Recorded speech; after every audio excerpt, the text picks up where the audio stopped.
No, we can't go live because the episode hasn't aired yet. Oh, no. I mean, we could, but nobody would like it.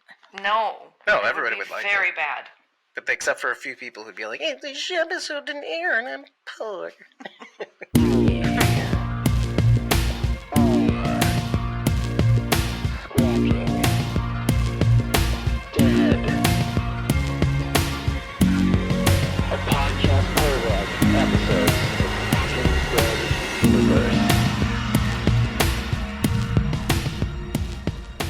We are Squawking Dead, a podcast pulverizing episodes beyond, but including, the Walking Dead universe. Sometimes we give you news, sometimes we make you laugh, most times we go deep. I'm your host, David Cameo, and I'm joined by... This girl, CosmoMom09. And Bridget. You can find me at youtube.com/@PunkyBrewster. That's PUNKYBRUISETER. And we're here to talk to you about the return of The Walking Dead Dead City. Its second season, its sophomore, if you will, season to premiere, titled Power Equals Power. In case you missed it, we did live stream our coverage, and we are live streaming our coverage of The Last of Us. And in the last episode, the third episode of the season, we discussed my visit with Thomas to Rooftop Films' early premiere of The Walking Dead Dead City, which included a bunch of photos and some tales. And I urge you, if you haven't checked that out, to head back to that episode. We had a raucous discussion, and we will not be including it here. I would urge you watching the live stream. We did release the subsequent episode on all podcast platforms, including Spotify video. So head on over there and check that out. Other than that, I hear, Bridget, you had some things to talk about the way in which AMC decided to promote The Walking Dead Dead City with all its wonderful, interesting things that they did around New York City. Unusual choices. This is the second year in a row that they've done this. Those of you that were in the know, I guess, for last year, I do not live in New York City, but I did definitely bother Dave about this because I would like to get the free merchandise that's being given out. Last year in New York, they set up kind of like little pop-up shops, annoyingly far from one another, so that you had to basically not be working that day if you wanted to hit all of them. There was like a pizza shop that they went to where like walkers were there to serve you your pizza. I would not eat it. This was like combined with Verizon Wireless also. So there was like a Verizon store pop-up thing, a bagel shop, I feel like. They gave out a tote bag. This is the one that came out last year. It says, "Welcome to Dead City," with, honestly, he looks more like a creep show ghoul than anything else, with a walker and then the Dead City logo on the other side. With AMC Plus. I think I want one of those. And then I also got this keychain. It's a apple with a zombie face in it, and then it's got the Walking Dead Dead City logo on the back of it. Yeah, bitten apple. Because it was like warm out, I assume, at the time. The bottle that's got the fan on the top so that you can put water in it. It's like a spritzer. They give out those at Verizon, as well as a belt bag. Some might call it a fanny pack. That says Dead City on it. This year, the walkers did some different things. It's viral marketing. It's kind of cool. People stumble upon it and they're like, what is happening? And that's how they find out about your show. And that's fun. Walkers were on the street giving out fake copies of the New York Post. Like, it's a real paper, but it's like fake articles. I think the New York Post did provide the print. I believe so. Yeah. They had like fake zombie related articles and they were giving those out. That's cool. They also went to the Empire State Building. That's right.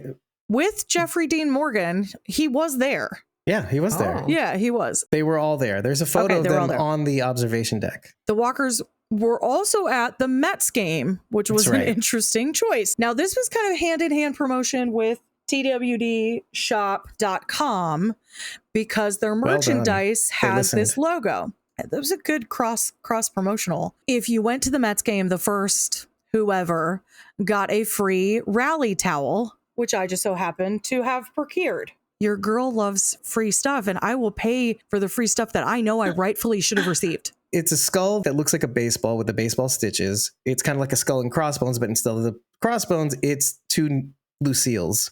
And there's a Walkers, as if it's the team name. Walkers is emblazed at the bottom with the Dead City logo in small just above it. Thank you, I just Bridget. so happened to have been on twdshop.com last night, just for funsies. I was just looking.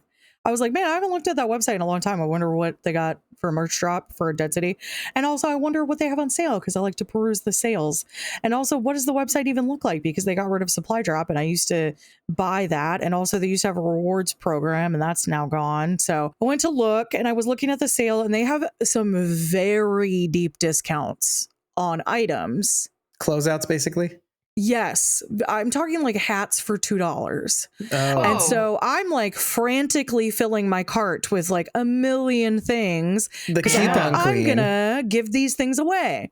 Except I won't because the shipping was insane. I put like 18 items in my cart and the shipping was $70 to $90. What? And I was like, that can't be right. So for instance, I was getting like 10 hats because I was like, they're $2 a piece. I'm going to get 10 of these. I'm going to give them away to like everybody. Yeah, they collapse into themselves. Those hats would have cost me like $20 in just shipping alone. So I'm not sure where they're shipping from. You can find some good deals, but just be wary of the shipping costs would be my recommendation. I took a ton of stuff out of the cart. I'm only receiving like a couple items now. The total cost of my items is still the price I'm paying for shipping. So it was like $20 and $20. I'm paying as much in shipping as I was for the items, which is crazy. That is crazy. Anyway, this logo, this baseball with the two Lucille's is also the logo for a baseball cap, I believe, but they also have a baseball jersey, which is quite cute, honestly. I don't like the fit of them ever because, you know, I'm fat and they're not for fats. So if you're not a fat, it might be worth it. I mean, if you can get in a 4XL or something, I don't know. Like oversize that cutie girl it just thing. doesn't I don't know. it doesn't sit right ever. It's a bit boxy Yeah. and not in the right places. No, Even in though it's all a the straight wrong line. places. Well, the one thing that you missed in the game was that Lauren Cohan and Jeffrey Dean Morgan did throw the first pitch. There were all these Cute. That's so promotional photos fun. too. Who threw the first pitch? Because they can't both throw the first pitch. Well, they were both at the mound and there were two catchers. Oh, they both threw? They didn't throw at the same time. Well, who really threw first then, Dave? Yeah. The chicken or the egg? The chick or the Eggman? I don't remember exactly. I think it might have been Jeffrey Dean No, Morgan. that's cute. That's a cute promotion. This is fun marketing to me. Yeah. Like when companies come Double up with down, this kind of baby. marketing, I'm like, who are your marketing people? Because this is what you should be doing for all of your shows. This is so fun. Now that I can talk about it, we made a lot of comments while we were watching the premiere. And since I watched it twice, I did watch it at the Paley Center. And the end result of that, by the way, is I had a seat to watch the thing and I recorded it on my voice recorder. And maybe we'll do something with that down the road. I don't know how far down the road. And I don't know if I'll ever get to do it because we're just in hell right now because of this 2 episodes back-to-back thing. And Yeah, Dave. But yeah. one of the biggest comments that I kept saying to my seatmate in the first night, Zafira, and we've been in good contact since then because she needs a TWD buddy, and we happen to be a podcast connected to a bunch of buddies. So I love that. This was your friend from the line? No, that's Camilla. Okay. But she's a different person whom, well, I should have gotten a photo with her, but who knows? Well, you're just making friends left and right, Dave. Yeah, Thomas may have a photo with all of us. She dressed up as Negan at the Paley Fest thing. Cute. One of the things I kept elbowing her as we were watching was like, Boston. Because a lot of it was filmed in Boston. And it kind of ticked us off because we're New Yorkers. We have a lot of pride. One of the things I kept saying was, we want to get the feel for New York. And I kept going, Boston. You mean Boston, right? And I'm upset about that. Make it a real thing. The thing that I can point to on the show with maps. Remember maps on Fear the Walking Dead maps, which I have a little bit of for this episode. Well, it costs a lot to film in New York. And then, Dave, you New Yorkers like to go fast, and then you're going to be mad because there's people stopping you from doing what you want to do because they blocked off our whole road. I'm going to pull a Seth right now. Are you a baby? Are you a baby? You going to cry? I'm walking here. Just saying. Anyway, I will say also, though, it looks like the Radio City thing when they first of all, they reused the shot, but from the beginning of this episode to the end, when they light up Radio City Music Hall. Yeah. I really want to know, but it does look like a miniature. Something looks slightly off about it, so that makes sense. Yeah, they use maybe like a tilt shift lens or filming. It kind of looks like that. But it's cool. It looks cool. I thought I liked it. Definitely cool. Yeah, I liked it. And I actually will get into why I think that, because there's 2 different reasons. One, which we just mentioned, it is a miniature, but there's another reason, which we'll get maybe to the end. The title of the episode is Power Equals Power. And as usual, how does the title relate to this episode? You think it's simple, but it's not as simple as you think, Rachel, whom we always are going to be starting off with first. Get the choo-choo train running. Negan said it best. Power, electricity, what they have equals power. You need electricity and stuff. Actually, I'm going to start with Sharondy's comment. So she's been trying like heck to get on here, but it's not working. So she's going to give up. She says, but I want to mention them turning the lights back on. It was a cool visual, but there's one problem. In Stephen King's The Stand, when the people in Boulder finally get the electricity going, the system overloads and causes the system to go down again because all those people who died and didn't turn off their TV, the blender, lights, blah, blah, blah, before it happened. So when the power comes back on, everything that was left on will still be on and it will overload the system. And since no one seems to be monitoring it, possibly burn down the city. Oh, that's an interesting thought. There's a series of novels that I talked about a lot, like a year ago, the Going Home novels. And one of the jobs that they have in their neighborhood, like they tell each community this as they're working on getting the power up. There's like some army engineers who are working on getting the power grid up. And as they're working through, they stop by the neighborhoods and they tell them, if you don't live in that house, turn off everything, disconnect it completely. So they'll go back to like the power meter, disconnect everything, like just shut it all off so it won't even connect, so that that doesn't happen, so that they don't overpower the grid. Makes a lot and of it's sense. honestly, it's not something I would think about before reading that and knowing that. Yeah, it is something that would cause a problem, just in terms of maintenance alone. I do have a response to this. You'll David? notice that when the power does go on, it's just the immediate vicinity. It seems like the Croat is super smart because he knows this too. And he's just using this as a demonstration to illustrate what they're capable of. So he doesn't immediately turn on the full grid. And there's a mention of this. Benjamin Pierce of the New Babylon Federation, the nerd with the notebook, talking about history, mentions that the power lines are underneath the city because of the 1888 blizzard. The blizzard basically tore down all the electric lines. In New York City did have a lot of overground cable cars system. Even Brooklyn had a few in the warehouse district too. After that, they tore it all down. Of course, with the advent of automobiles, a handful of decades later, fuel is the way. There's a little bit of historical symmetry here. You know, we're using fuel, and so let's use gas. Cars are seen culturally as this weird ultimate freedom thing that the oil companies grasped onto culturally and made it a thing. Going back to the grid, the Croat must have, in his Barazzi, must have gone building by building and shut down the main power to each building. And that's also a means of power. I will selectively turn on these buildings or whatnot accordingly. You know, if you play ball, you other brutal, savage tribes of New York City, if you play ball, you get to have these things because we will provide it. Which makes sense. You wouldn't want to give this free power because it's not free to you, right? You're utilizing your resources to send people out to gather the walkers to then work this highbrow level of science that they've got going on here. It was very Breaking Bad in that lab too. You're using all of your resources to power your area, so you don't want to just like give it away willingly. Right. Well, and then the whole power grid thing, right? If everything turns on all at once, you could overload the grid. Yeah. Whatever grid you have left. Okay, keep going with the power equals power thing because I thought maybe you guys have something else. Charity does. Game of Thrones covered that when Cersei had the conversation about power with Baelish. She says, power resides where people think it resides. Something I repeated a lot when we were talking about House of the Dragon. I said, people have more power than they think, especially when you're talking about how they were holding women down and women don't have their agency. And I was like, well, some of them are taking it for themselves. Yeah. Power resides where people think it does. And even those who are heir to the throne, it's not guaranteed. You have to make your presence known. And there's a lot of that going on here too. A lot of carrots and sticks throughout this entire episode, by the way. Yeah. Well, why don't we go through them now? Because the first thing you see is New Babylon Federation, Armstrong, actually, Colonel, sorry, use the title. Colonel Armstrong, it's Colonel to you. Makes his pitch. He says, this is a good thing. Let's take over Manhattan. Let's bring things back because progress is one of those trains that once it gets started, it just has to keep going. And he says part of progress and humanity coming back is taking Manhattan, according to him.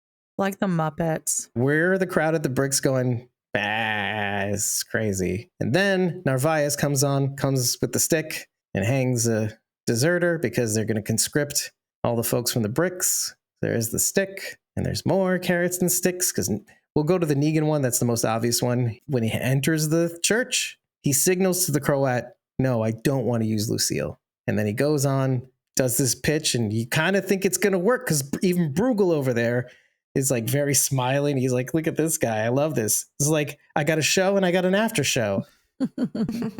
And then he walks on, he sells his pitch. He does the Negan things that we all kind of love. I got in here and I already hate all of your guts. Basically, there's all of that going on.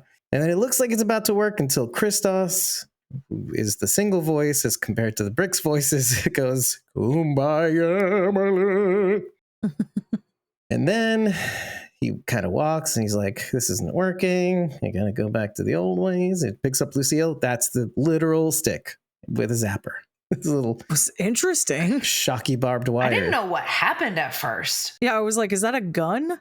Well, he was like turning it over and like I saw the button and I was like, oh, that's a weird carving. I didn't even recognize it as a button at first. And then he's like pointing it in his face and all of a sudden it like shocks or like something shoots out of the end. And I'm like, did he just shoot him in the face? Like it happened so fast. It was weird. I wasn't even sure what happened until they said it was a shock, right? It was an electric shock. Yeah, because they're carrying him out afterwards. And I'm like, okay, if you say so. You saw the little birdies going around his head? Yeah. Like a cartoon. Yeah. Exactly. Oh, AMC's jumping the shark here.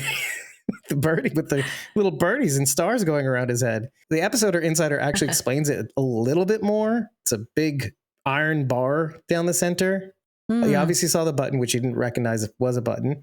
Right. So the iron bar is basically electrified and it attaches to the barbed wire.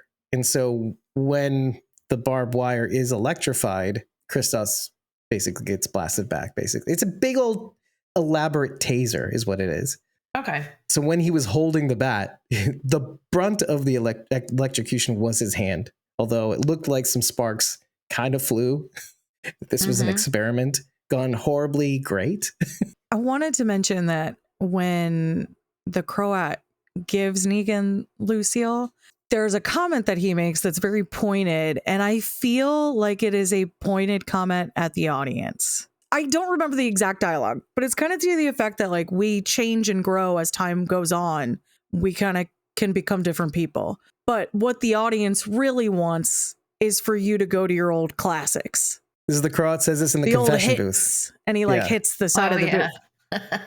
Classic. A performer wants to try on new material. Yeah, it's like, you know, you want to do different things. You become like a different person. Progress. And I feel like that's what this was him saying like, hey, audience, you're vocalizing discontent with the level of progress that you're seeing in Negan. And you really just want him to go back to being regular old Negan with Lucille. Here it is.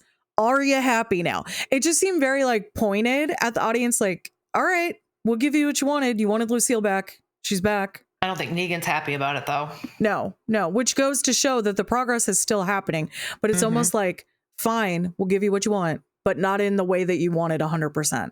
We'll give you what you want, but you're not going to like it. Yeah. You're going to see it and it's not going to be, isn't it like anything? It's not going to be like it once was, that lightning in a bottle. Yeah, it's not going to be. And that should be fine. Because if you just wanted to watch the same thing over and over and over again, then you could just go back and rewatch The Walking Dead like we all do. Well, even if you go back and rewatch it again, though, a million times. Not the same as when you first saw it. Correct. I guess you just had to be there. There are constantly memes about long-standing TV shows that people really love. It's a meme where a doctor will be like, I'm so sorry, but you've lost all of your memory. And then like they're like, sorry. And then they like go back to watching their favorite TV show because they get to watch it again for the first time. With the big eyes. It's dumb, but it's honestly how we all feel about like our absolute favorite show. Even the way Pierce talks about the avenues were as big as prairies and how New York was so great. Armstrong even says something to the effect of the hub of music, culture, food. There's a lot of bringing back the way things were versus how things are now. And I'm just going to say this as a comment. I want you guys to riff off it. But part of the reason why we like The Walking Dead is because, first of all, it's a means for you to be the person you were meant to be. And our little sort of zombie lust, wanderlust, situation that where, oh, I just want to schedule and I don't want to do the things at the work and buy the things to have the life and the things. And I wish I could just walk away from it all.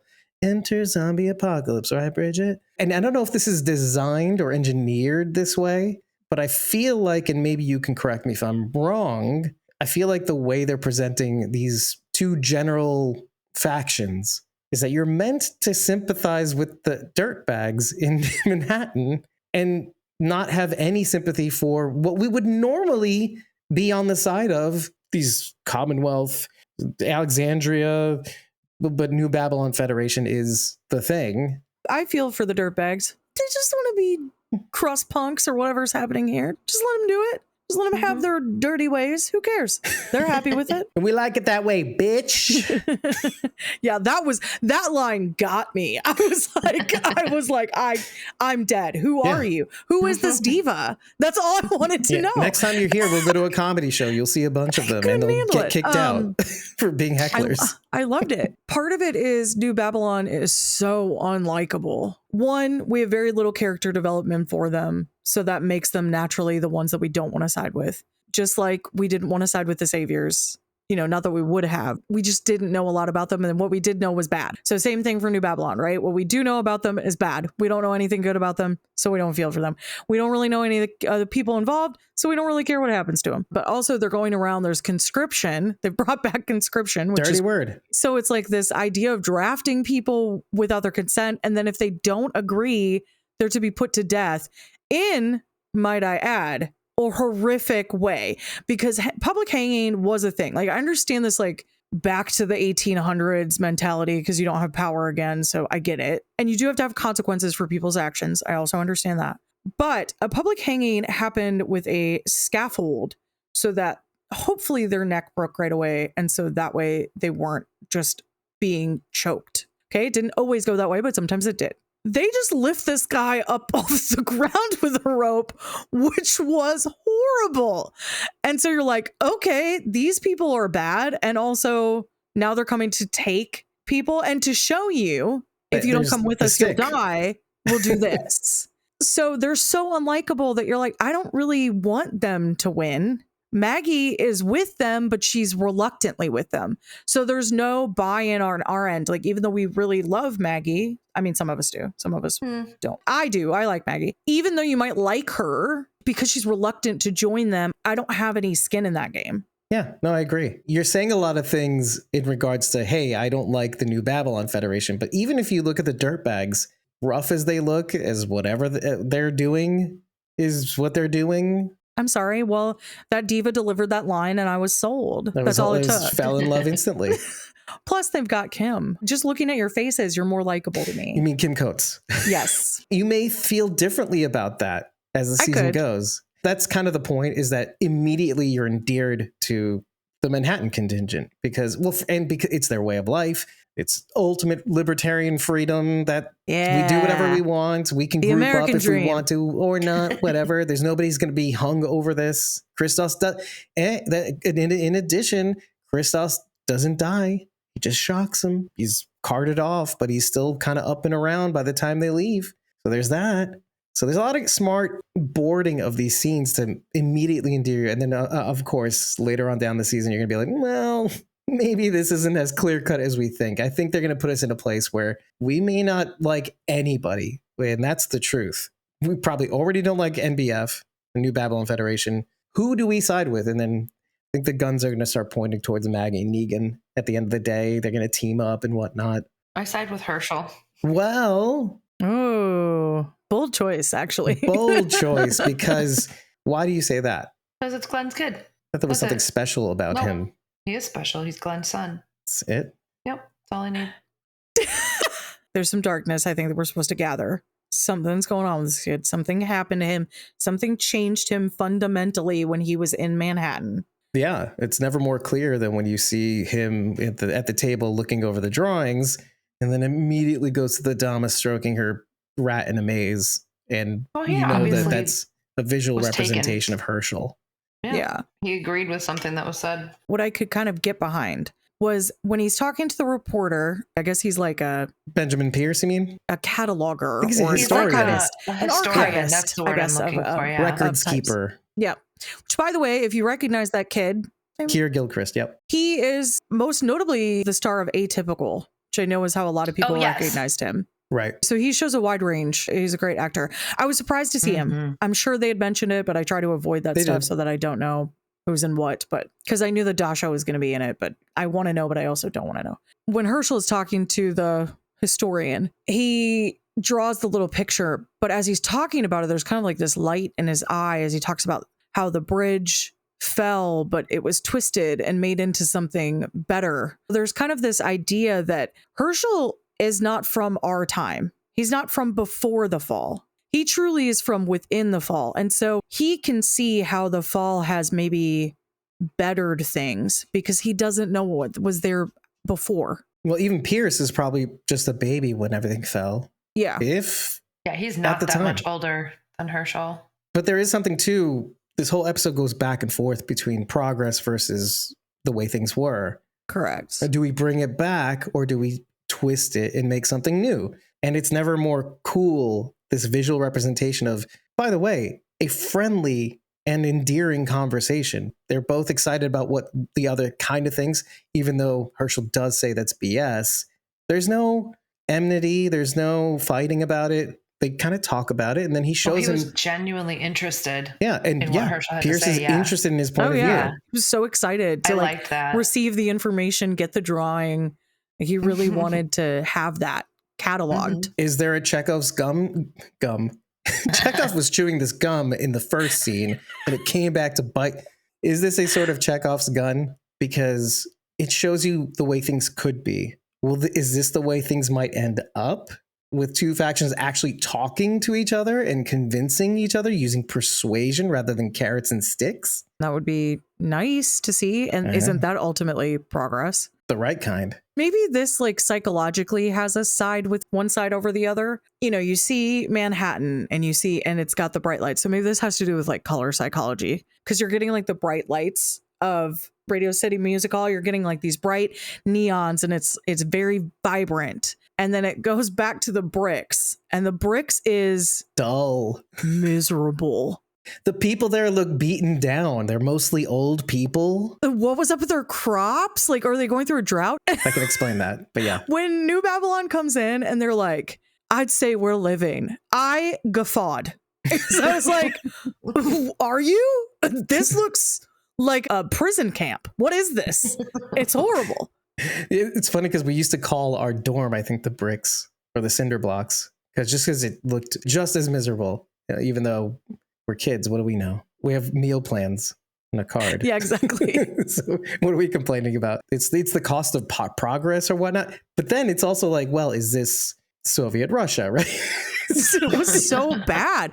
I was like, what's happening with their crops? What is going on? So I can explain all that.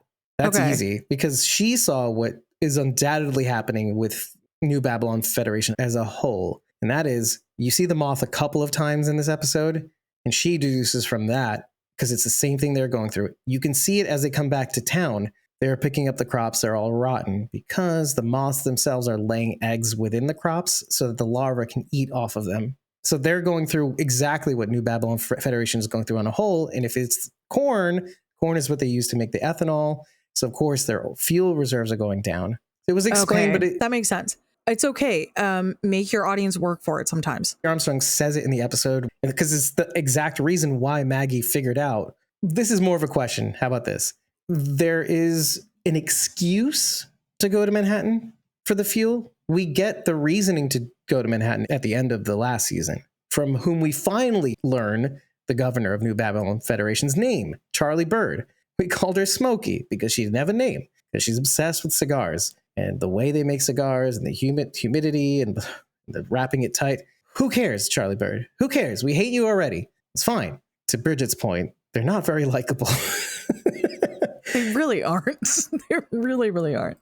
So much so that I almost forgot what I was about to talk about. But the excuse now is they're making the excuse. I wonder. I feel like the fact that their fuel reserves are going low gives them more of a reason to go sooner than they probably would have otherwise? Or did they do it to themselves? Did they release, or did they guide the moths themselves and release could this be planned engineering to force people into going on this exploratory quest to Manhattan? I wonder, because they were going to do it anyway. Did somebody push it? By willingly participating in conscription, which if you don't, you die. So there's not really much of a willingness there.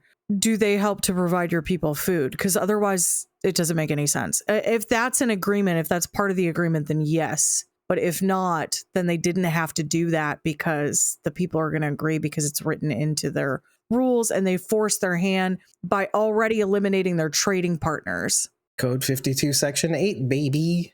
Which, sorry. It's really bothersome to me to know that this group is out there and that they've separated everyone from making trades, which again, we saw this in The Walking Dead proper with the Saviors. They made it near impossible for our survivors group in Alexandria to trade with the kingdom. They made it impossible for them to do the inner trading that they were already doing in order to break them apart so that they couldn't form a union against them. They tried to make it as hard as possible. So we've seen that already.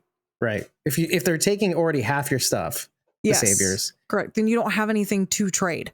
Right. There's nothing left over for you. So it's interesting that this is a repeat of that. Also, did this pop into anyone's head? Because this is all I could think about this episode. I'm seeing Maggie, they're hunting deer. Then she walks to this miserable looking place. And I'm like, why is this where you are? What happened? Where is the Commonwealth? Where is Alexandria? It's driving me crazy. Where are your people? You're big mad a lot, Maggie. Big mad? Is that a thing? Big mad? Okay. Yeah. This is how it was when you encountered the Reapers. Maggie has a hero complex. She sees a group of people that need her. I think she has a villain complex. I feel like she's the villain in her own story. She is a villain, but she has a hero complex because she thinks everyone needs her. She can't just leave these people. They need her. It's like a form of self-sabotage. I think it's penance, honestly. That's why I think it's more of a villain complex. There's a lot of reasoning behind this. This season, I feel like, is going through the concerted effort of bringing back season 9 vibes, along with the fact that this feels like how maybe the Saviors couldn't survive. Do you remember that they were having crop issues at the beginning of season 9? Mm-hmm. Yes. And eventually you find out later, after the 6-year time jump, Negan goes back, and it turns out this whole place went to crap, this sanctuary. That's how the season starts. It opens up with the Scarecrow Walker still tied up to the X on the front to kind of, because the crows kept picking at him and crops wouldn't grow and the soil. Yeah. So in addition to this, what was the reason why Maggie left? To go with Georgie? So to speak. Yeah. Okay. She eventually gets when to did Georgie. She do that? Because Georgie doesn't pick her up. She just leaves and she finds Georgie. Okay, but what was the impetus? What led up to that moment? Well, she couldn't be anywhere near Negan. And why? Because she wanted to kill him. Right. And they didn't let her. And everyone around her, was against her in a way. Yeah. Yeah. Now, 2 things happened. 1, she was there to witness Rick die, quote unquote, on the bridge. 2, she had to leave. Okay. 2 is coming back and realizing that the reason why everybody was able to survive 2 times was because Negan was there for them and she wasn't. This is why I'm saying I think they're actually going to backtrack by way of this story, not only her feelings on leaving, which is, I think, a lot of people want. People want to know, why did you leave, Maggie? Okay, that's interesting that you say that, Dave. I forget that she left, and there was a lot of drama surrounding that. But she was gone for so long. In the real world and in the story. She was gone for so long, she didn't come back until season 11? 10. Or very end of 10? 10. Very end of 10. Very end of 10. With Elijah, who we thought was going to be somebody different because he was masked, but not Morgan Jones. Faked you out. Definitely wasn't Morgan Jones. It was definitely giving Morgan Jones, but it would have been weird if they had brought him back again.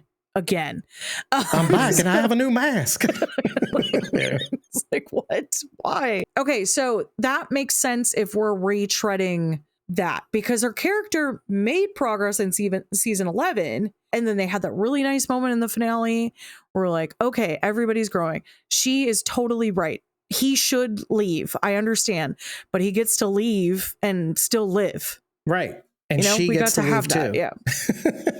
I'm just surprised by it, but this life seems miserable. Why don't you just go back to your people? But also, where are your people? Are they even okay? Because there's been another time jump in this. Yeah, I'll get to that So in we just don't a even second. know. There's another bit of evidence here, and that is when she talks about the story of the not fireflies, but I thought it was an interesting nod to The Last of Us because it's overlapping. Oh, yes. The signal that she has on the flashlight, and she tells us effectively the story because Herschel knows the story. Why is she telling it again? She's telling it for us.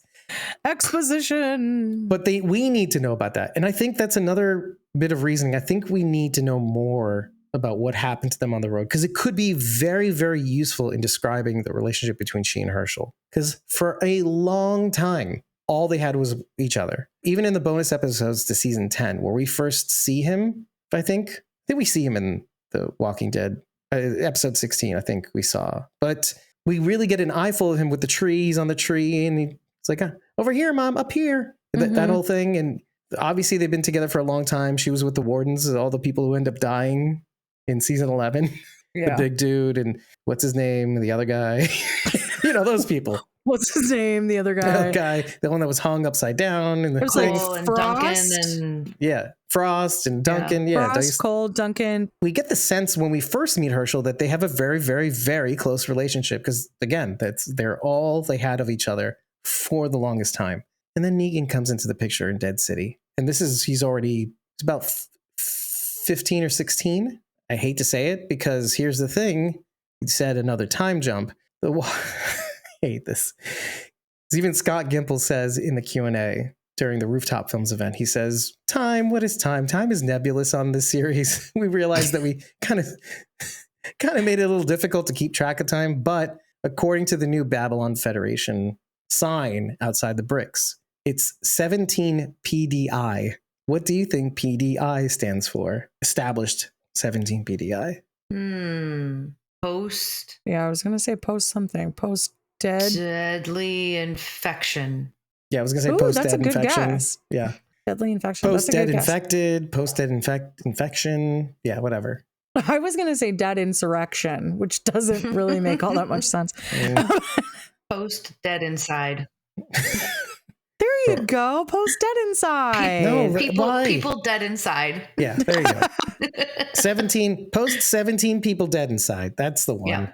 Yep. So we're meant to understand from this is that we're 17 years in the apocalypse. And Herschel was born roughly 2 years in. So Herschel should be roughly around 15, maybe even 16. That's what we're meant to understand. There's other things that we learned from the sign as well. Contrary to our research from last season, what research we could get from the crumbs they gave us about where the bricks was. The sign also tells us exactly where the bricks are, generally speaking. What? Wow, what? Okay. It zeroes in way more than we thought it was originally. We were thinking it was somewhere in Virginia, whatnot. And it kind of makes sense where it is currently. It's the Blue Ridge region, which is basically the Blue Ridge Mountains in the Adirondacks of New York State. It's in New York State. It's in New York State. Oh. That's right. Okay, this makes a little more sense. Okay. Yeah. The travel makes more sense now. Travel makes way more sense. Also, it makes more sense because they are completely disconnected from the people we know and love in all the different places that the Commonwealth is. But then again, going back to the time jump, we're 17 years in, as opposed to, I think, what we generally placed even 12-ish years in The Ones Who Live. So we've got that because The Ones Who Live starts off with her from the Whisperer War in year 10 or 11. There's that year that she was recovering from the gas attack, and the 12-ish years we kind of surmised in the Gabriel scenes with Jadis. In The Ones Who Live, we got, even though they were wrong, they did it wrong, they said it wrong. It's fine. Well, they took back the 1 year later from the finale, because they messed up. The timeline got jacked up, so then they took it back. Because why can't stuff happen concurrently? It could. It could, but I think the reason for Dead City being further ahead is because maybe something might end up being revealed about why this is all happening a little bit further into time. Consider the fact that the Commonwealth still exists by the end of The Ones Who Live. Consider the fact that Rick Grimes and Michonne and the kids, they're out there somewhere. They're reunited, yeah. Yeah, and it's 5 or so years, well, 4 or 5 years later. It does, right? With the bat and Negan and also Rick and the kids. It's great, isn't it? But it might not be that great. I'm going to leave it there. I don't like it. I don't like it at all. You know where my head's going, and I don't know. Because if she's just the governor, is there a figure above Governor Charlie Bird? Which is interesting if we're bringing back season 9 vibes, if you think about it. Because who was the one who stepped in before Maggie could get at Negan in season 9? But Michonne. It's a redux. Could be. We don't know. I feel like if they do go in this direction, though, it could be pretty interesting. Electric Boogaloo. Let's move. Okay, last carrot and stick. Breaking 2, Electric Boogaloo. You know? Yeah. But I didn't say that. Redux. It means the second. Yeah, Michonne and Maggie too, Electric Boogaloo. That's how you would do it. But you just said it. I didn't want to. Let the audience work for it, Dave. But now you explained it. Not our audience. But you explained it. Here's the last carrot and stick. Negan's rolling up with the Barazzi at the theater where the Dama is, and they have that Croat and Dama kind of trade good cop, bad cop, trying to convince Negan one last time a year later, because it is a year later from the time they did the prisoner exchange between Herschel and Negan. And she says, same story, same thing I said a couple months back. I'm not going to help you with whatever it is, because it's nebulous what she actually wants. Croat in the cage in his cell says, what about the boy? And he goes, he's safe. I'm not helping you. Does the Dama want the boy? Herschel? Why? Is it because he's like a pet? Do you have any thoughts or theories about the relationship? It gives me the ick. It does give me the ick. Who's this lady? Rach, do you have any thoughts? Maybe she heard that it's Glenn's kid and she's like, I want that kid. I want that kid. Because it's Glenn's kid. I hadn't thought too hard about it. Not beyond the way Herschel was looking at his drawings at the end made me think, because he wasn't looking at them fearfully, right? It was more like reminiscing. Like fascination, right? Yeah, like something interesting or fascinating or longing. Yeah, the way he was looking at and his reaction to Maggie questioning him, like, who's this girl? And she's like, who's this girl? Is she your new mama? And he's like, remember when he was really angry a second ago, and then he kind of softened. Yeah. That tells me that something happened between the two of them, that the Dama was... That he's cheating on his own mother. That's what it felt like. Isn't that kind of how it went down with their argument? That's a really disgusting way to describe it. But it's the most accurate way you can describe that behavior. Is she your mother now? That kind of thing? Something happened, and I don't mean in a disgusting way. I mean in like a loving way. Like something happened between the Dama and Herschel where he misses her for some reason. And I don't know why. Now, from the Dama's point of view, maybe Herschel reminds her of someone she lost, and she's trying to replace that person in her life that she lost with Herschel. That's a good theory, Rachel. Well, especially if she was an actor in the theater, maybe there's a story there, maybe. Sure. I mean, it doesn't even necessarily have to be a relative, like a child or a grandchild, or I don't know. This is a long time ago. Maybe, yeah. 17 years ago, she would have been what? She could have been. My aunt was a grandma at 38. So nothing's off the table here. But sure, maybe it was a partner in the theater. Maybe it was a co-star that she misses. Who knows? I don't know. I'm not going to even theorize about who it could be. I just think he reminds her of someone that she's trying to replace. And they had a moment. There was something between the two of them, a trust, a bond of some kind that he was not threatened by. Like I said, it doesn't seem like he's scared of her in any way. He was looking at those pictures and reminiscing. Yeah. Longing is like the best word that I could. Yeah. It's so funny because it's off-putting to me. I think you're not wrong, but you're also not right, because there's a lot of characters who want things the way they were. They romanticize it or whatnot, or maybe they exaggerate based on what's been written because they don't know. But there's also the people who like things the way they are. I think Herschel is in the camp of, I like things the way they are, and there's an opportunity to keep going. And the Dahmer represents that for him, I think. The way he describes the bridge having been caught as it was about to collapse, and he kind of twists around and he kind of not romanticizes that, but he He's in love with the art. He does romanticize it. Well, romance refers to what was, but so I'm thinking of like he's enthralled by it. Yeah. About the beauty and the darkness, kind of like the World Beyond vibes. The beauty and the darkness, the twistedness and destruction. More like he wants that for himself. Like he's that's kind of what I'm thinking. And wants to come out stronger in the other end. Which is deeper than a fascination. I don't want to say jealous. Obsessed? Jealous isn't the right word either, but he there's like envies? a desire. It's a desire. Yeah. I could see it being envy. Okay. He envies the bridge, like the concept of the bridge. Mm-hmm. He envies that. Well, and he sees maybe himself as the bridge. Wants to be the bridge. Kind of the vibes I got. He's manifesting the bridge. He's manifesting. I do wonder if this has something to do with the fact that, because he keeps bringing up that Maggie can't let go of the past. So I wonder if it has something to do with that. That's what I was getting to. Because he keeps accusing his own mother, Maggie, of looking at the past. Is it just because I'm Glenn's kid, my father's kid? And then you go and you're obsessed with Negan. You can't let it go.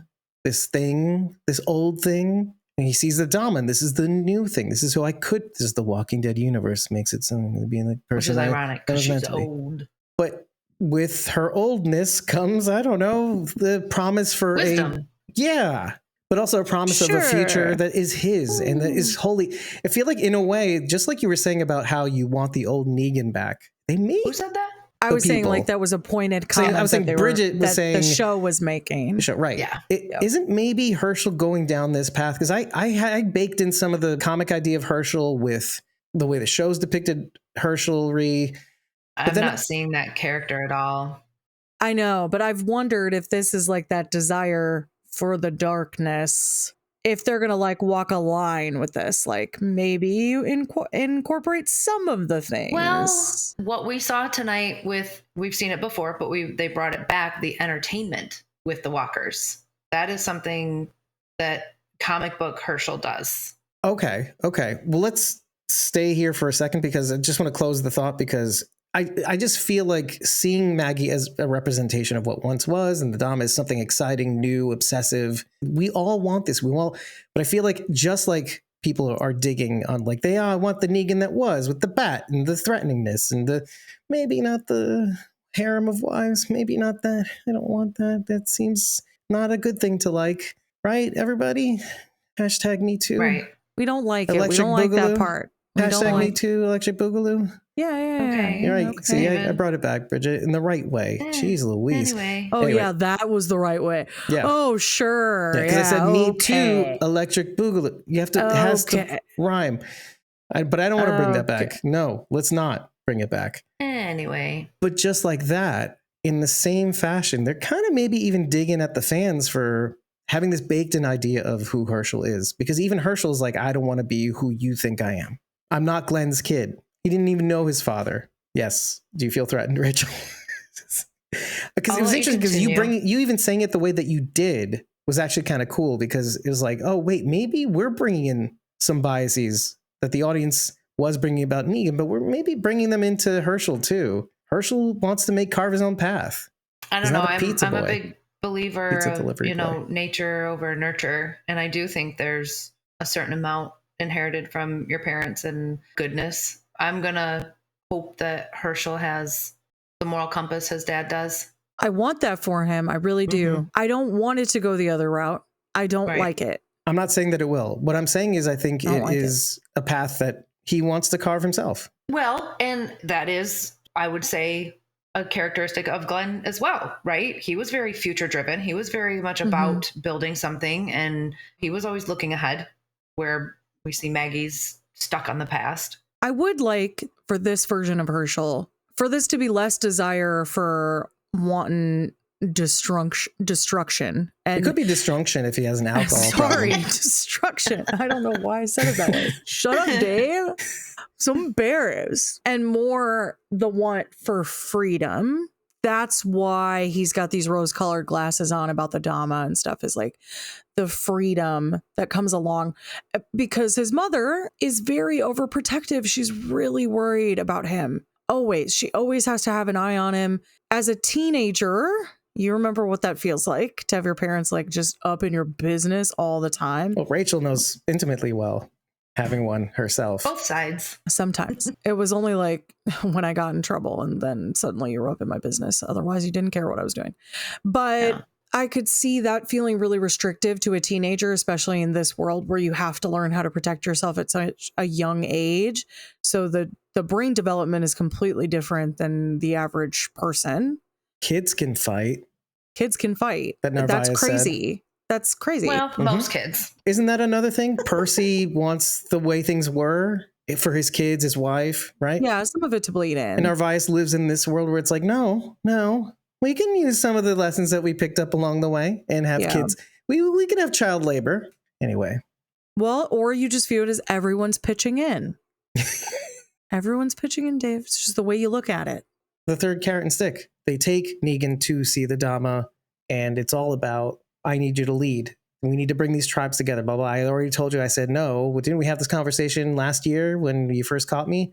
And she offers him a whiskey, and then he says, I'm a gin man myself. Okay, whatever. She gives him this cool gin bottle. She's like listening to him. That's cool. Okay, fine. And he goes, this is too expensive for my taste. He's basically saying, this is her carrot. And then she goes off to the side trying to not blow up at him. And the Croat pitches in. He's like, just think about it, Negan. You could do this and that and the other thing. And you're here, and the New Babylon Federation, you know what they're like, and and if they come in here, they'll take you, and And then Dhamma comes back, and she goes, yeah, about your family. They're on their way here. So if you want to protect them, you got to protect the city. Essentially, that's the stick. Do you believe her? Good question. That's a great question. Although she was very specific with the details.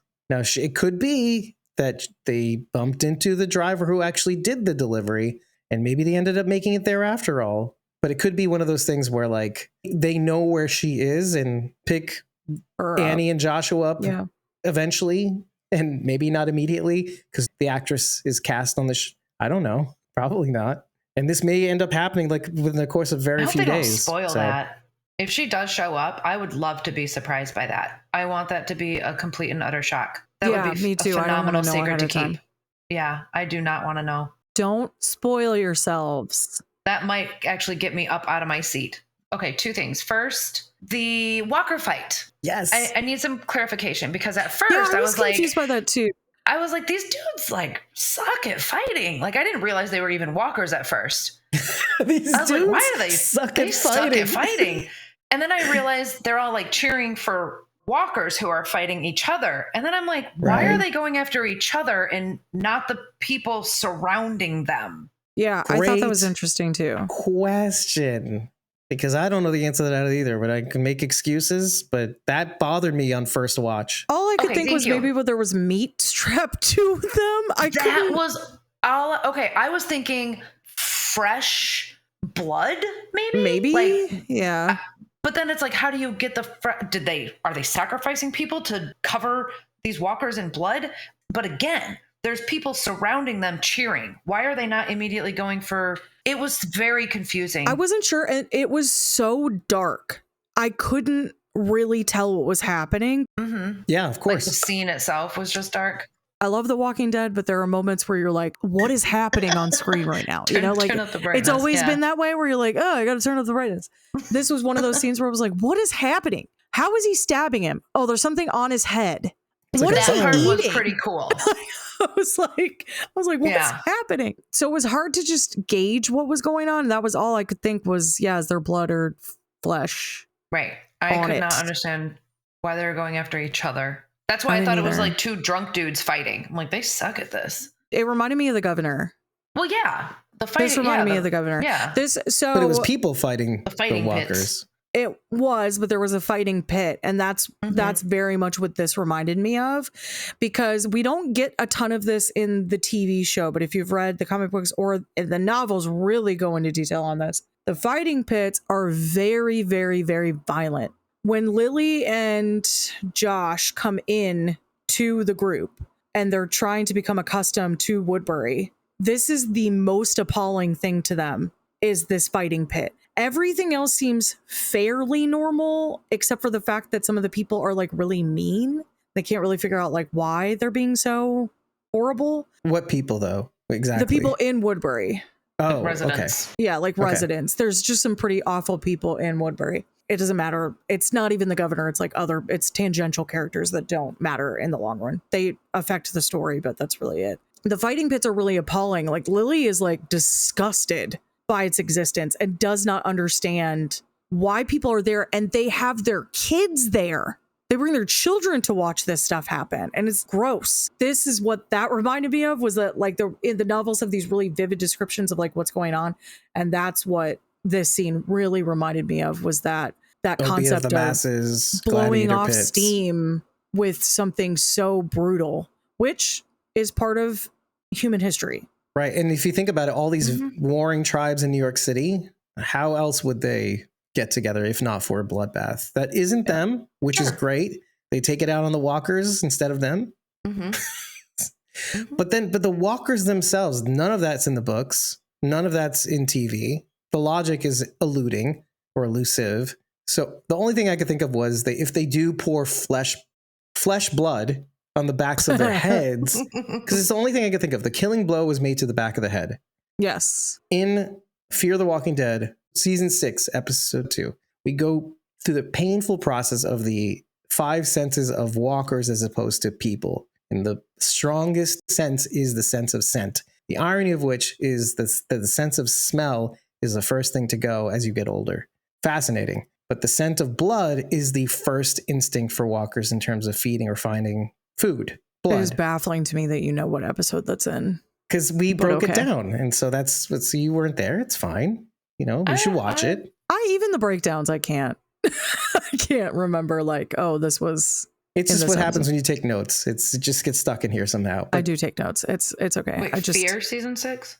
Fear the Walking Dead season 6, episode 2. Sorry, It's the molasses factory. Walking Dead. Do you remember when Victor sacrificed Sanjay? Yes. That was how they were able to, because everybody's yelling around. It was like he just cut Sanjay in the leg, and then the walkers all of a sudden turn around. And from this, we learn the 5 senses of walkers, the sense of smell of blood, and the blood is so much, because the sight is the last sense. They can't see very well, but they can sure as hell smell blood. So if they poured blood on the backs of their heads, and they're like, man, I want that blood. And so I just want to get at it. And they're bumping into it because they want to get around it. So that's the only thing I can think of. If they cut somebody and they put some fresh blood, and it was like, oh, okay, let's go at it. And they're yelling. But it really boggled my mind, because I really wish there was more of a storytelling way of showing how this was even possible. That's the closest as I could get, is to actually try to explain it away. And it makes me comfortable. You can't see anything. If they were showing it with the anticipation that we'd be able to figure it out, I'm sorry, dude, I can't see it. You made the scene so dark, I literally cannot see anything. That's a moment where I would have liked a little bit of exposition. You could give me a little bit there to tell me what's going on. I mean, they're obviously betting on clearly their but then walker. I was like, did each of them contribute a walker? Is this like a BattleBot situation? Well, it seems like each faction brought their own walker, right? And then whoever won, they walked away with grocery carts full of stuff. Yeah. Right. You see them carting off the stuff. But then there was that extra shot where Kim's like, Bruegel is his name. That's the Bruegel that they mentioned made the farmer's market, quote unquote. Oh, that's Bruegel. Okay, that's what I figured. He looked quite regal, well dressed. I have to say, he also does soccer mom hand in the theater, which just what is soccer mom hand? So okay, for me, it's when you're driving. This is very old people thing to do. When you're driving and your kid's in the front seat, which is now not so much of a thing, and you have to hit the brake suddenly, you hold your arm out. Yes, he did it. He did it to the person next to them as they're flamethrowing the audience. Yeah, when they were doing the flamethrower, he's like aghast. It's so sweet. It killed me. I was like, what? His reactions to Negan initially, that was what killed me. He was like, oh, he loves Negan. Oh, I know. Yeah. I was excited. I'm excited for this character. I'm very excited for these future scenes between the two of them. It's going to be very gold. Mixed, because when Christos is, let's close the book on the whole arena thing, because of course he goes, money, please, with his hands. And it's to Christos, because Christos is the guy who was with the BattleBots, and it was him and Bruegel who were fighting. They're walkers. Yes. Yeah. And Bruegel obviously has the big walker, and he lost, which is why when they go back to the Damas for their nightcap, quote unquote, he's the first one to get it, because he's very upset about losing this big bet that he must have placed on this walker pit fight. So Kim Coates refers to his character as a dandy. Oh Oh yeah, I get that. I could see Hence his that. clothing, his demeanor, and maybe we'll get more of that, I think, in a second. But you get a little bit of it at the end when he's looking at Radio City Music Hall light up. The one thing I want to tell you about that before I forget is he steps out, looks straight ahead, and sees the lights. That is incorrect. St. Patrick's Cathedral is on 50th and... Oh. Maps. No, it's just a logistical thing. It's a reasonable mistake, but it's wrong. So the entrance it could only be this entrance on 50th and just off the corner of 5th Avenue. What he should have done was turn right. So if he turned right, he would have looked to his right, and it would have been 50th and 6th is where Radio City Music Hall is. And that's assuming there's no tree line. The avenues are very long, or at least a quarter mile or something. I'm talking out of school. I don't know exactly, but it's pretty far away. So assuming the trees have all long since rotted away and whatever, he would be able to see that sign, but it would be to his right because Radio City Music Hall is on 50th and 6th Avenue. So looking ahead was the wrong move. Take notice, Dead City. Take notice. All right. Good to know. Also, the arena where they were fighting the battle walkers, that is shaky too. I'm going to show you why. There's one thing, it's funny that they call it a farmer's market, and this is the only reason why I'm bringing up this image. The plaza that they're referring to where the battle walkers happens is West 57th Street and 10th Avenue. I'm really glad you live in New York, Dave, because otherwise we would have no context for any of this. I don't think I would care either. I would just believe everything I would just blindly believe what they're telling me, but it's nice to know like the actual construction of it. Okay, here, you see this? Okay, Croat is pointing down at the map. Yep. Yes. He's pointing to the X. That's 57th and 10th, if I'm not mistaken. It's an actual farmer's market. Yeah, West 57th and 10th Avenue. And yes, it literally, they do host a farmer's market in that general vicinity. The problem is when you actually look at that area and you drop yourself into the street view of Google Maps, it's just an intersection. There's no park. Maybe they could walk left or right, but the park isn't big enough, I don't think. I did look. There's another park nearby. It's very, very small. There's no overhang where you can look down and like where Bruegel's going, money please. There's none of that. So I wish they could have, but it's hard, right? You're trying to find a place where you can do battle bots with walkers, and where are you going to do it? Yeah, I don't know. Like they could have chosen Riverside Park, but the problem is you want to choose a location that's close enough to St. Patrick's Cathedral, which is, like I said, East 50th and 5th Avenue. This is a small walk. You've walked in New York City, Rachel. It's actually quite close when you think about it. You can cover a lot of ground. Yeah. Now with walkers in the way, it might be more difficult. You don't have clear line of sight. Roads might be blocked off. There might be sinkholes everywhere, little traps for the walkers themselves, like we talked about in the first few episodes. Why are there traps for walkers? Now we know traps for walkers because of the methane. It's good to finally say that out loud because we never went back to that. Now you do know that it's actually a literal farmer's market that gets hosted there. I love that. No, that's fun. Yeah. That's like better for knowing it. Yeah, a little nod to that green market. Well, it's the first image that shows up I love in that. Google Maps. So what's a B and another B word that we can use for that? Battle bloats? Battle... What? Yeah. I'm just riffing now. Well, hold on. Like other words for walkers? Body battle. Yeah. Bag of bone battles. There's a list. Battle bags of blood? Bone bag bottle battles. So battle bag of bones? Yeah. Biters. Biters. Battle biters. Biter battles. Which biters battles. was the Woodbury name for them, wasn't it? Biter yeah, battles. I think so. Yeah, that's right. Merle even uses that a couple times too to kind of, I'm a Woodbury person. No, yeah. he would never talk like that. I'm trying to see. The only other one that starts with a B is Battle Brugels. The Balance Brigade. So apparently they're called that at one point. I don't know. Must have been World Beyond. Oh, here, AMC put out a list. Well, yeah. you had a second thing, Rachel. Biters would be the only thing. Yeah, battle biters. Okay. This seems like a very small and trivial thing, but I think it has deep meaning. And I'm interested to know what you guys think. The significance of Herschel throwing sidearm at the end. When he kept continually throwing overhand. Maggie makes a point to tell him to throw overhand. But in the end, he does better and more accurate sidearm. So in my notes, it says he tried to go overhand, but in the end, he'll be underhanded. But it was sidearm, not Waka underhand. waka. I mean, poetic license. I'm wondering if it's just to further illustrate their differences and the need for him to have a different path. Well, like conventional wisdom versus do what works.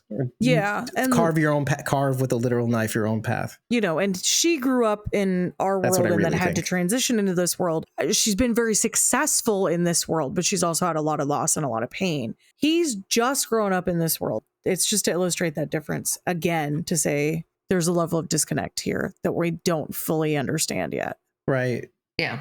I like the idea of him taking his own path and being good at it. Not just, I'm going to do the opposite of what my mom says, but that it's working out in his favor as well. Do what works. If it ain't broke, don't fix it. I want it to be positive. I don't want comic book Herschel. I really don't want comic book Herschel. No. And I think the more we talk, the more annoying. Like, don't do that. Don't want him. Well, especially because he sprung from the loins of a character whom you really love. And so it's hard to kind of see all that sacrifice, all that pain, all that death going to for this is him how to your just life be turns the out. worst. Now, we don't know, but I think, I don't know, for me, all of us talking together and even going through my notes and going through this episode, I don't see that. I just see somebody who is in love with being in this world and what it could offer him. Yeah. Instead of the old ways, which is like, it's all you know, Mom. I guess that's all you know. But there's other ways of thinking about this. Maybe this will end up being that he's going to be more like Negan. Do you know what I'm saying? Like, I'm not saying like Negan like we know him before, but like Negan now. Poetic injustice, truly. Irony, essentially, boiled down. It's probably the reason why he hates him so much, is that you hate in others what you hate in yourself. That sort of situation. He doesn't really know Negan well enough. Well, remember they met as when he was a kid. Yeah, but at briefly. That complex. Yeah. Only had a heart to heart. Briefly, yeah. It did enter my mind, though, that what you're saying is on the money, Bridget, because I was thinking, could the Dama need Herschel because she sees something in him similar to Negan? Maybe even a leadership, because you wouldn't expect leadership from Herschel. You don't know Herschel. The Dama is kind of like Negan. First of all, how did Negan manage to overpower or convince all these people to do the Savior's sanctuary thing? Similar to that, because even Christos says it, skinny old white guy telling me what to do, and everybody's laughing because I'm laughing. He was brutal and he was charismatic. Okay, and maybe the Dama's the same way, and maybe she sees that in Herschel. We haven't seen the charisma from the Dama, but based on the infatuation that her followers carry, it has to be there somewhere. Yeah, right. I'm not seeing it. We know the actress from Ozark, and I can see it. She's just so good. I do want to see more from her in the series, though, because it's been tamped down. I would like to see a little bit of what happened between her and Herschel so that I can see where this longing comes from. Oh, isn't it similar to, okay, you can draw a bleak mirror between the Dama and Herschel and Maggie and Herschel because of that time skip. There's undoubtedly so many stories that Maggie and Herschel had on the road and all that stuff. But we also don't have this story between the Dama and Herschel. And we get a little bit, and she does have a keepsake from him, but we don't have that story, not completely. What was it about their conversations that we're missing? And I feel like we'll get both as we go through this. I hope we get both, because that's the key to unlock the fans to actually see Mag. Because I see it, Rachel. She's not much of a hero. She's got a hero complex. She's not likable. And all of these could be true for a lot of people in the fandom. But I think in giving us what happened between that time skip, they started doing it in the bonus episodes of season 10. And you do get a picture of how horrible it was for her, but it wasn't enough. We know that because of the way people are acting now. And I do hope we can get to the root of maybe this villain complex that I think she has, and her reason for keeping everybody safe and sacrificing herself for her child. She says it out loud. We do what we do. I do what I do to make sure that you don't have to do it. I'll take it all on. And I get that to a certain extent. But also, you called it out. You're like, that's not how this should work. Kids can fight. It should. Yeah. Can. I didn't say should. You tell that to your son, right?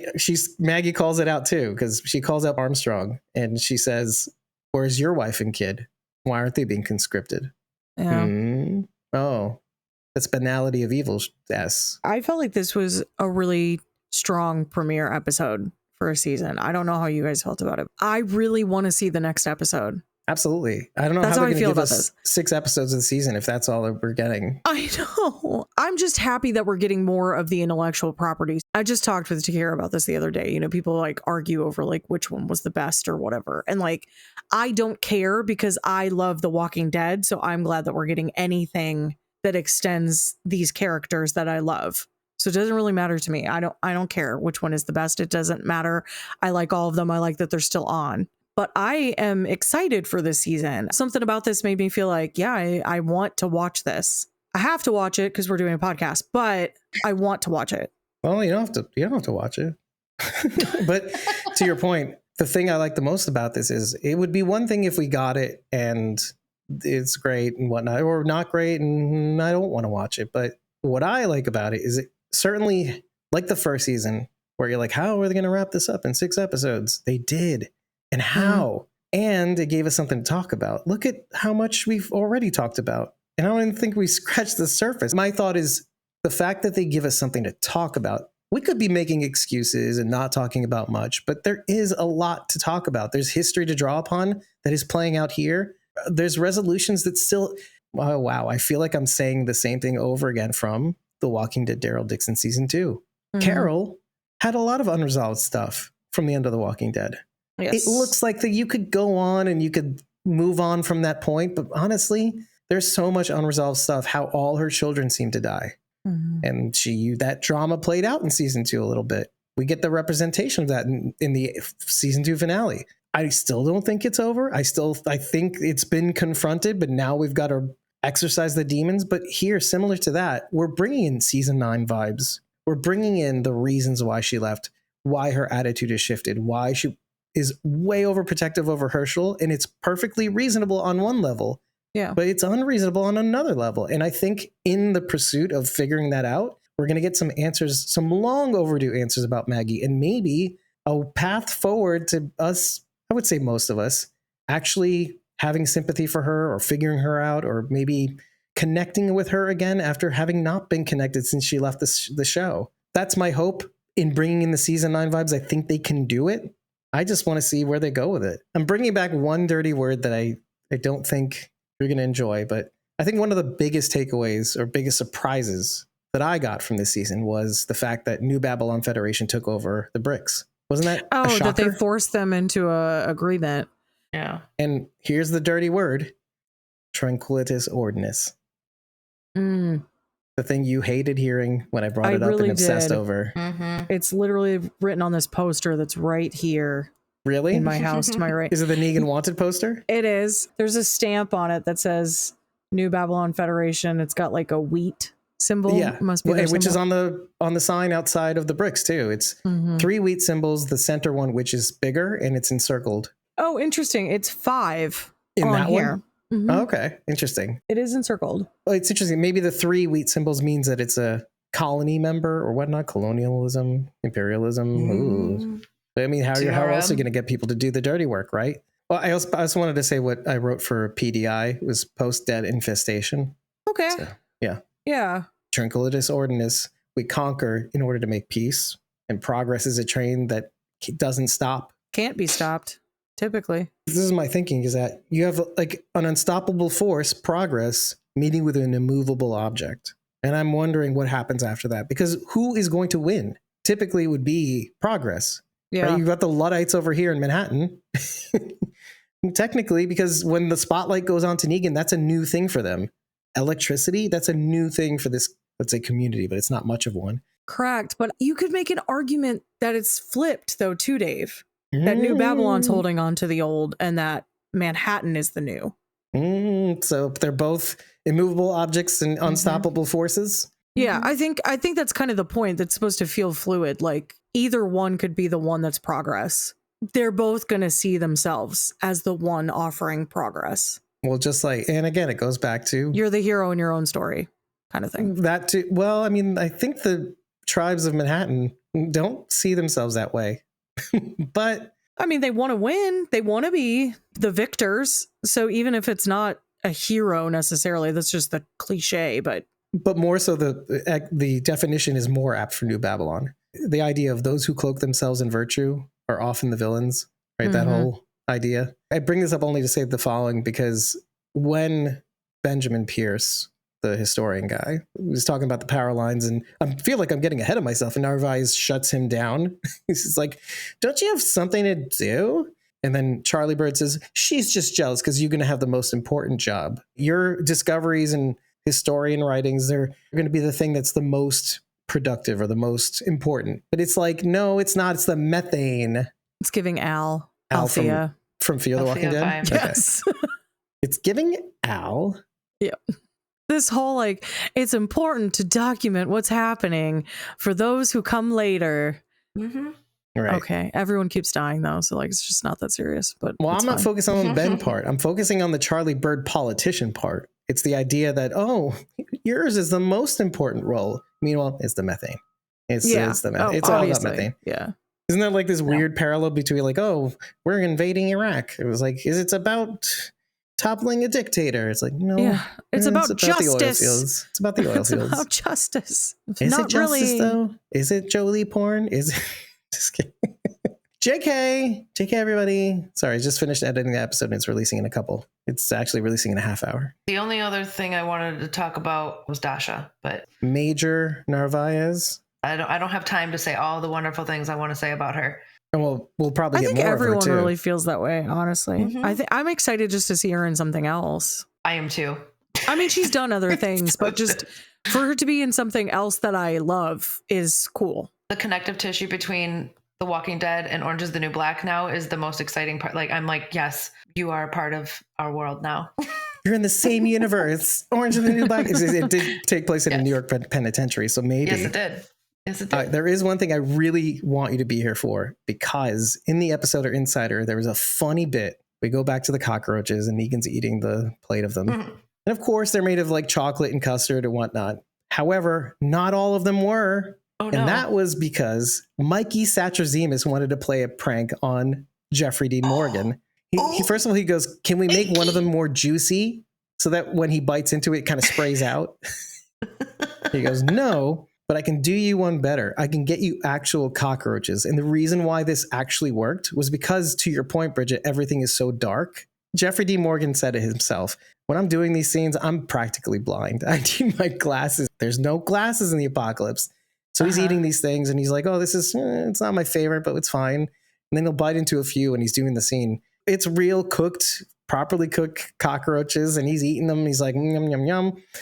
And he was like, what the F? And he's like, there's swear words and they're bleeping it out. He's like, these guys, this crew, they just like, they're the worst. They're the worst. And Mikey's like, yeah, I just thought maybe we could make one of them real and get the money shot. So kudos to Mikey, our friend. Half of them, there was a handful of them that were not. Gosh. Oh my gosh. There were a handful that were not. Mikey. It's very funny. That were real. Sorry. That's awesome. It's holdover from Walking Dead too. Because if you didn't know, the Walking Dead cast used to play pranks on each other very frequently. Big time. Yeah. The cast, but now it's executive producer. It's bleeding into producers. Executive producer, by the way, Michael Satrazemis, and director of this episode. So how about that? This is great. I love this for him. And also, there's a little bit of a power dynamic here. So Mikey, maybe that wasn't the best thing to do. You'll eat these cockroaches and you'll like it, and you'll say it's funny later. That was fantastic. An article that was written about Jeffrey Dean Morgan saying, I'm getting too old to play this role, even though this has been the major thing in my life for I don't know how long. However, people took this meaning to be Jeffrey Dean Morgan is exiting the show in season 2. Now, it's a stretch because what he was saying basically is, I think this is going to be the thing I do until I retire. But people are making this a quote to mean he's planning on retiring soon. Something to that effect. Real or not, real or imagined, I'll link to it in our blog at some point when I do the blog. But you decide for yourself, or maybe by the time I post the blog, this season will already be done. And he's still on the show for season 3, so which is what we're all assuming probably, unless they do the whole Rick thing. Oh, I said it out loud. Rick being involved with New Babylon. Well, that's everyone's prediction online. Oh, really? There you go. By everyone, I mean the loudest dude. Anyway, It's fine. Which was what they said about every spinoff. The dead, correct, 100%. Daryl Dixon. You've been wrong before. You're gonna be wrong again. Tales of the Walking Dead. You can only throw so much spaghetti at the wall until you eventually have to clean it up. So, that spaghetti strand and a stack of spaghetti strands. It's just so that they can yell if they were right the whole time later. Right. And if you think we're a plate of cockroaches that you just didn't think you would enjoy, but you knew you'd enjoy later, head on over to ratethispodcast.com/squawkydead and leave us 5 stars and a cockroach. It's all we need to know that you love us. But tell us what you liked. Tell us what you didn't like. Tell us what you think we might have missed. We know we miss a bunch of things, but remember to tell us after every single episode. It really, really makes a difference. I keep telling you this. You don't do it. Now I'm going to have to fight you. I love biter bots or biter battles. Biter battles. I don't know. But if you really like what you've heard and you want to enter the studio with us in the chat for free, just follow us on Ko-fi or Patreon. We update our schedules. You get the notifications. You can join in the chat, in the studio, real-time chat with us for free. Take your support further. Tip us. You can get this unedited episode recording, as well as my pre-squawk insights, forever Discord access, as well as a whole host of other perks. Join us on either Ko-fi or Patreon for as little as $4 a month, and you can get these perks in perpetuity, as well as a whole host of other perks. Join the Whisper Survivors and Grade M tier, and you will get a free classic t-shirt upon signing up. Join the Survivors and Grade M tier, and you can show up in these episode breakdowns alongside us, lending us your thoughts with us.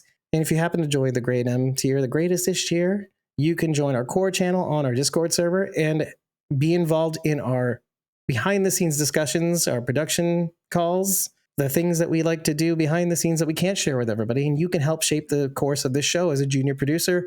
I've been your host, David Cameo, and I was joined by me, CosmoMom09. And Bridget. You can find me at ko-fi.com/punkybrewster. That's PUNKYBRUISETER. Thanks for joining us for this episode of Dead City. We're glad the series is back, and we are back. Back in the New York groove. Back in the New York groove. And if you happen to download my pre-squawk insights, I do go into why this song by Ace Frehley, which is originally done by Hello in 1975. Kind of cool. It's about opportunity. It's about having fun. They talk about sinisterness. Anyway, that's it. The Hello everybody. version is better. I'm going to say it. But the lyrics on this one is actually very apt for this series. So take care, everybody. We'll see you real soon. Have a good one, and we'll see you in the second episode. And hey, join our live streams when we talk about The Last of Us, the 4th episode, which is premiering in just a half an hour. It's 8:30 p.m. on a Sunday right now. Join us on Tuesdays, 7 p.m. Eastern US time, as we talk about The Last of Us. Support the show, man. Like our videos and comment on them, share our clips. And we'll see you in the next one. Bye, everybody. Bye. Thank you so much for making it to the end of yet another episode of Squawking Dead. This one, the return of The Walking Dead Dead City, its sophomore season premiere, titled Power Equals Power. I just want to let you know that we are entering a new season of Evil. It's not quite 3 episodes a week, but between the end of Dark Winds and just getting it out in time before Dead City, and now Dead City and The Last of Us overlapping, and us going to the camp on Memorial Day weekend while Dead City is running, we've got our work cut out for us. So it's a good opportunity to remind everybody to consider joining a membership on either Patreon or Ko-fi. It really, really helps us out. I've been personally kicking myself into overdrive, really ramping up the speed of our development when it comes to editing. I hope you still enjoyed it. I think the quality is still the same. It's just I've cut out a lot less than I normally would in terms of grammatical mistakes, flubs, things of that nature. And if you do prefer it, I think we could really use your input in a rating or comment on either Spotify, using ratethispodcast.com/squawkingdead to rate us on the platform of your choice. Anything you can tell us will help us refine what we do, cut out things that we over accentuate in order to speed up the production so you can listen to the episodes that you love sooner. And as always, we'd like to thank our Great M survivors and Whisper tier members in that order. It's a little perk that they receive when they join a membership tier, and these are they. Starting with a Great M tier, we have at Real Ryan GM on Instagram and X. Moving on to the survivors tier, we have Douglas Atherton at Walking Dead Artist 2 on Instagram. In the Whispers tier, we have at Kim.Rowley 1 on Facebook. I am definitely glad that The Walking Dead Dead City is back. I'm really interested in seeing if they follow through on what I've been saying are season 9 vibes and maybe reconnecting the fans with Maggie again. All these overlapping narratives calling back to previous episodes of The Walking Dead. It's like we're reliving history and yet we're moving on. Look at that. I'm even talking about the episode now at the outro. They caught me. One last thing to remind you guys, we do have Dead City merch in our merch store that we released during the first season. I think it's just as applicable for the second season, though I think we might add a art design for this year. You can either find links in the description of the YouTube video, or you can head on over to squawkingdead.com, tap the main menu in the top left, and choose buy merch. Check it out. Let us know what you think. And one more reminder, we will be going live for every episode of The Last of Us. It should be Tuesday nights at 7 p.m. Eastern US time. Join us in the chat as we go live. The episode will come out on podcast platforms hopefully sooner than it has been the last few weeks. Like I said, we're trying to get these episodes out a lot sooner. We are going to be sacrificing a little bit of quality, not audio quality, but some of the words and stuff and flubs might stick around. And again, let us know what you think. If you're still enjoying it, it really helps to know, because it's hard to see this podcast from the inside. Either way, we thank you for making it this far, listening to my voice at the end of every podcast. And I hope you do know that we, you, me, everybody, are Squawking Dead.